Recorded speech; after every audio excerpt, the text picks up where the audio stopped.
আজকে অনেক দিন পরে আমরা একজন নির্দিষ্ট সভাপতিকে পেলাম আমাদের মাঝে, এবং উনি আপনাদের অনেক পরিচিত অ্যাডভোকেট সৈয়দ জহুরুল আলম সাহেব।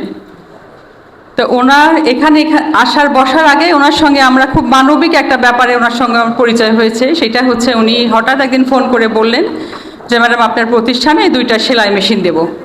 হ্যাঁ, তখন উনি কনফার্ম হয়েছেন, কিন্তু তার সাথে আমার চাক্ষুষ দেখা হয় নাই।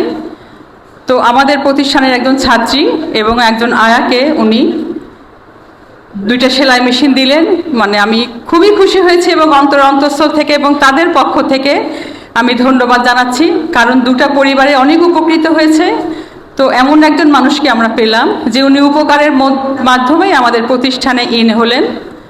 তো আমি চাইব উনি যতদিন থাকবেন আমাদের প্রতিষ্ঠানের এই দুর্দশাগুলি, কষ্টগুলি উনি সচক্ষে দেখবেন, সমাধান করার চেষ্টা করবেন।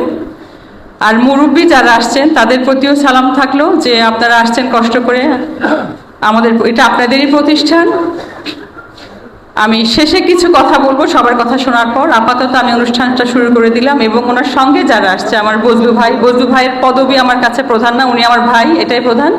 বজলু ভাই সহ আরও যারা আসছে নেতৃবৃন্দ, এবং সামনে আমার কিছু ছাত্র দেখতে পাচ্ছি, তারাও নেতা হয়ে গিয়েছে, তো ভালো লাগছে। সকলকে ধন্যবাদ। আমার শিক্ষক শিক্ষিকাবৃন্দ এবং যারা স্কাউটে আছে স্পেশালি, তাদেরকে বলছি অনুষ্ঠানটা শেষ পর্যন্ত যেন সুন্দর হয়, নিখুঁত হয়, এই দায়িত্ব তোমাদের।